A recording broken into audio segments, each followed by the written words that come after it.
10장 살고 사랑하고 웃으라. 상실은 무엇이 소중한지 보여주며 사랑은 우리의 진정한 모습을 가르쳐준다. 관계는 자신을 일깨워주고 성장의 기회를 가져다준다. 두려움, 분노, 죄책감조차도 훌륭한 교사이다.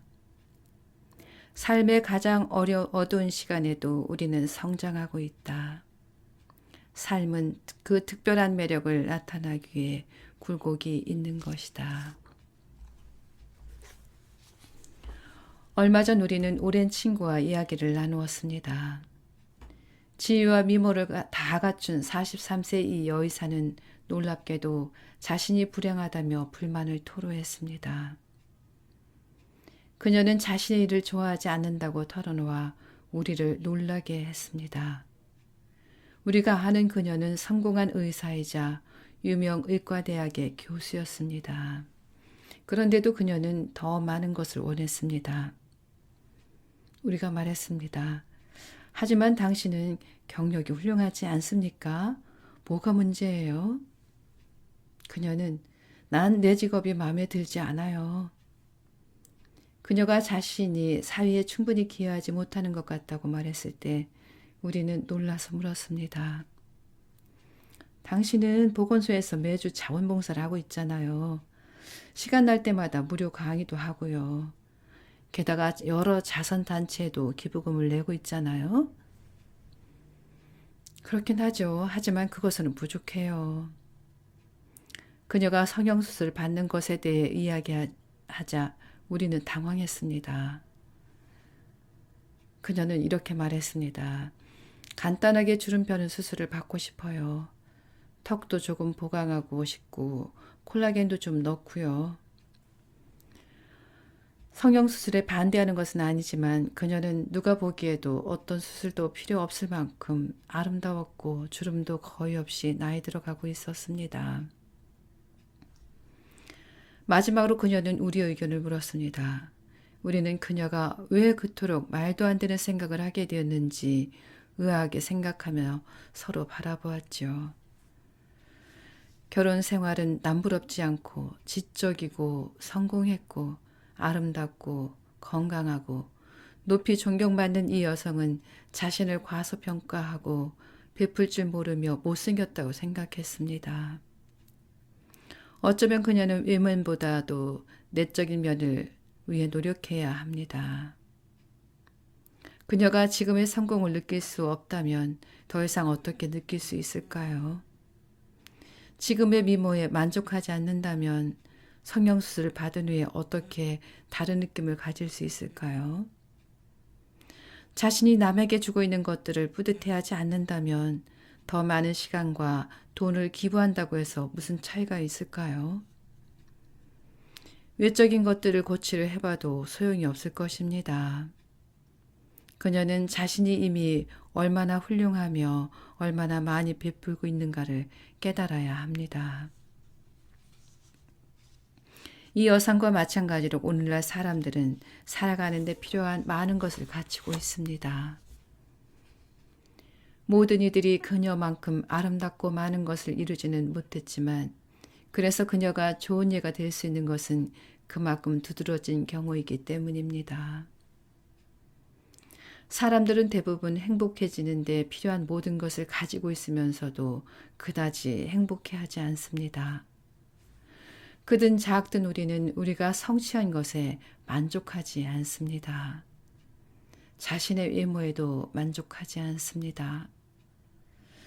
사실 우리는 우리가 생각하는 것만큼 못생기지 않았습니다. 오히려 우리에게 부족한 것은 내적 경험입니다. 우리는 만족스럽고 의미 있고 행복한 삶을 경험하는 데 필요한 모든 것을 가졌습니다. 다만 자신의 재능과 장점을 인식하지 못할 뿐입니다. 상담을 하다 보면 자신의 좋은 점을 깎아내리거나 부인하는 사람들이 많습니다. 헌신적이고 베풀고 사랑하는 사람들조차 때로는 자신이 세상에 미치는 영향을 자각하지 못합니다. 자선단체 대표에서 성직자들까지 다른 이들을 돕기 위해 부단히 노력하는 사람들도 자신의 좋은 점에 대해서는 전혀 인식하지 못하는 경우가 많습니다. 자신의 진정한 모습을 볼 수 있는 능력이 부족하기 때문입니다. 우리는 그런 사람들에게 종종 이런 이야기를 해줍니다. 늘 선한 일을 하는 순수한 마음을 가진 사람이 있었습니다. 그 역시 이따금 실수도 했지만 별로 문제되지 않았습니다. 그가 선한 일들을 많이 했기 때문이기도 하지만 자신의 실수로부터 배움을 얻었기 때문입니다. 하지만 불행히도 그는 자신의 선한 행위들을 너무 의식하고 있었기 때문에 자기 자신으로 가득 차게 되었습니다. 신은 실수를 하면서 계속 발전해가는 선한 사람은 행복할 수 있지만 자만심에 찬 사람은 결코 행복을 발견할 수 없다는 것을 알았습니다. 그래서 신은 이 사람이 이 세상의 일을 끝날 때까지 자신의 선한 행위를 볼 수 있는 능력을 빼앗았습니다. 이 사람은 선행을 계속했고 주위 사람들이 그를 칭찬했지만 그 자신은 그것을 전혀 느끼지 못했고 자신이 얼마나 훌륭한 일을 하는지 깨닫지 못했습니다. 마침내 이 사람이 생을 마감했을 때 신은 그가 행한 선행들을 보여주었습니다. 우리는 대개 삶의 마지막 순간까지 우리의 훌륭함을 인식하지 못합니다. 우리는 우리의 훌륭함을 기억하고 우리의 소중함과 경이로움을 서로에게 일깨워주기 위해 이곳에 왔음을 기억해야 합니다. 처음부터 끝까지 삶은 각자에게 주어지는 시험과 도전으로 이루어진 학교입니다. 배울 수 있는 모든 것을 배웠을 때, 또한 가르칠 수 있는 모든 것을 가르쳤을 때 우리는 집으로 돌아갑니다. 우리가 배워야 할 것이 무엇인지 알기 어려울 때가 있습니다. 2살 된 아이를 잃은 부모는 그 아이가 부모에게 자비와 사랑을 가르치기 위해 여기에 왔을 수도 있음을 이해하지 못합니다. 우리는 우리가 배우는 것을 쉽게 이해하지 못할 뿐만 아니라 무엇을 배워야 하는지도 모를 때가 많습니다. 모든 것을 완벽하게 배운다는 것은 불가능하며 이번 삶에서는 깨닫지 못하게 될 배움들도 많습니다. 때로는 그것을 배우지 못하는 것이 배움입니다. 누군가를 보고 너무 안 됐어. 그 사람은 죽기 전에 용서의 배움을 얻지 못했네. 하고 말하기는 쉽습니다. 하지만 어쩌면 그는 자신에게 예정된 것을 배웠을지도 모릅니다. 어쩌면 그는 배울 수 있는 기회가 주어졌지만 배우지 않는 편을 선택했을지도 모릅니다. 그것은 아무도 모르는 일입니다. 그에게는 용서의 배움이 예정되지 않았을 수도 있습니다. 어쩌면 그를 지켜봄으로써 당신이 용서의 배움을 얻도록 계획되어 있었는지도 모릅니다. 우리 모두는 배워야 하지만 또한 다른 사람을 가르치기도 합니다. 끝나지 않을 것 같은 폭풍에 시달릴 때 사람들은 자신에게 왜 그렇게 많은 시험이 주어졌는지, 신은 왜 그렇게 무정한지 의아해 할 수도 있습니다. 시련을 겪는다는 것은 바닷가에 깔려있는 자갈이 되는 것과 같습니다. 당신은 여기저기 다치고 멍이 들지만 전보다 더 윤이 나고 값지게 됩니다. 당신은 이제 훨씬 더 큰 배움, 더 큰 도전, 더 큰 삶을 맞이할 준비가 되어 있습니다. 모든 악몽은 언젠가는 삶의 일부인 축복으로 바뀝니다. 우리가 폭풍우를 막았다면 폭풍으로 생긴 그랜드 캐년 같은 장관은 보지 못했을 것입니다. 그것이 바로 많은 환자들이 암이나 그 밖에 다른 병을 얻기 바로 직전의 순간으로 기적처럼 돌아가 앞으로 일어날 일을 배울 수 있다 해도 그렇게 하지 않겠다고 대답한 유일한 이유입니다. 상실은 다양한 방법으로 우리에게 무엇이 소중한지 보여주며 사랑은 우리의 진정한 모습을 가르쳐 줍니다. 관계는 우리 자신을 일깨워주고 놀라운 성장의 기회를 가져다 줍니다. 두려움, 분노, 죄의식, 인내심, 시간조차도 훌륭한 교사가 됩니다. 삶의 가장 어두운 시간에도 우리는 성장하고 있습니다. 이 생에서 당신이 누구인지 아는 것은 중요합니다. 영혼이 성장할수록 가장 큰 두려움인 죽음조차도 점점 작아집니다. 미켈란젤로가 말했습니다. 삶이 즐겁다면 죽음도 그래야 한다. 그것은 같은 주인의 손에서 나오기 때문이다. 다시 말해 우리에게 삶, 행복, 사랑, 그 이상의 것들을 가져다 주는 손은 죽음을 끔찍한 경험으로 만들지는 않았을 것입니다. 누군가 말했듯이 끝은 단지 거꾸로 된 시작일 뿐입니다. 이 책의 앞부분에서 미켈란젤로는 자신이 창조한 아름다운 조각 작품들이 이미 그곳 돌 안에 있었다고 말했습니다. 그는 언제나 그곳에 존재해온 소중한 본질을 드러내기 위해 필요 없는 것들을 제거했을 뿐이라고 했습니다. 당신은 삶에서 배움을 얻을 때에도 같은 일을 합니다. 당신 안에 훌륭한 것을 드러내기 위해 여분의 것을 깎아내는 것입니다. 신에게 받을 수 있는 가장 큰 선물은 기도에 대한 응답일 수 있지만 신이 응답하지 않은 기도에도 선물이 들어있음을 알아야 합니다.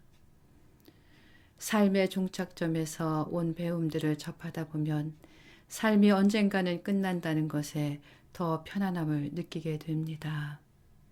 또한 지금 일어나는 삶에 더욱 깨어있게 됩니다. 이 책을 쓰면서 우리 두 사람도 끊임없이 이런 배움들을 얻게 되었습니다. 하지만 누구도 그 모든 배움들을 완전하게 자기 것으로 만들지는 못했습니다. 만일 그랬다면 우리는 더 이상 이곳에 있지 않을 것입니다. 우리 모두는 가르치는 동시에 배웁니다. 죽음이 눈앞에 다가오기 전까지는 죽음에 대해 생각하기가 어렵습니다. 우리는 죽음을 실험하거나 미리 경험할 수 없으므로 죽음을 앞둔 사람들에게 선생님이 되어달라고 부탁했습니다. 생명을 위협하는 병을 앓고 있는 사람들에게 무엇이든 가르쳐달라고 매달려야 합니다. 사람들은 삶의 마지막 무렵에 엄청난 변화를 겪게 됩니다. 우리는 삶의 끝에서 배울 수 있는 것들을 글로 남기기 위해 이 책을 썼고 아직 삶에 도전하고 그 결과를 즐길 시간이 많이 남아있는 사람들에게 이 책을 선사합니다. 죽음을 앞둔 사람들이 가르쳐주는 가장 놀라운 배움 중 하나는 삶은 불치병을 진단받는 순간에 끝나지 않는다는 것입니다. 바로 그때 진정한 삶이 시작됩니다. 당신은 죽음의 실체를 인정하는 순간 삶이라는 실체도 인정해야만 하기 때문입니다. 당신은 자신이 아직 살아있고 지금 자신의 삶을 살아야 하고 자신에게 있는 것은 지금의 이 삶뿐임을 깨닫습니다. 죽음을 앞둔 사람들이 우리에게 가르쳐주는 가장 중요한 교훈은 모든 날들을 최대한으로 살라는 것입니다. 마지막으로 바다를 본 적이 언제였습니까? 아침의 냄새를 맡아본 것은 언제였습니까? 아기의 머리를 만져본 적은 언제입니까? 정말로 음식을 맛보고 즐긴 것은 언제입니까? 맨발로 풀밭을 걸어본 것은, 파란 하늘을 본 것은 또 언제였습니까? 이것은 다시 얻지 못할지도 모르는 경험들입니다. 우리 모두 그것을 잘 알고 있습니다. 죽음을 앞둔 사람들이 한 번만 더 별을 보고 싶다고, 바다를 보고 싶다고 말하는 것을 들으면 언제나 정신이 번쩍 듭니다. 많은 사람들이 바다 가까이 살지만 바다를 볼 시간이 없습니다. 우리 모두 별 아래 살지만 가끔이라도 하늘을 올려다보나요? 삶을 진정으로 만지고 맛보고 있나요? 평범한 것 속에서 특별한 것을 보고 있나요? 아이가 태어날 때마다 신은 세상을 존속시키기로 결정한다는 말이 있습니다. 마찬가지로 눈을 뜨는 매일 아침, 당신은 살아갈 수 있는 또 다른 하루를 선물 받은 것입니다. 당신은 언제 마지막으로 그 하루를 열정적으로 살았나요? 이번 생과 같은 생을 또 얻지는 못합니다. 당신은 이 생에서처럼 이런 방식으로 이런 환경에서 이런 부모, 이런 아이들, 가족과 또 다른 세상을 경험하지는 못합니다. 당신은 결코 다시 이런 친구들을 만나지 못할 것입니다. 다시는 이번 생처럼 경이로움을 지닌 대지를 경험하지 못할 것입니다. 삶의 마지막 순간에 바다와 하늘과 별 또는 사랑하는 사람들을 마지막으로 한 번만 더 볼 수 있게 해달라고 기도하지 마십시오.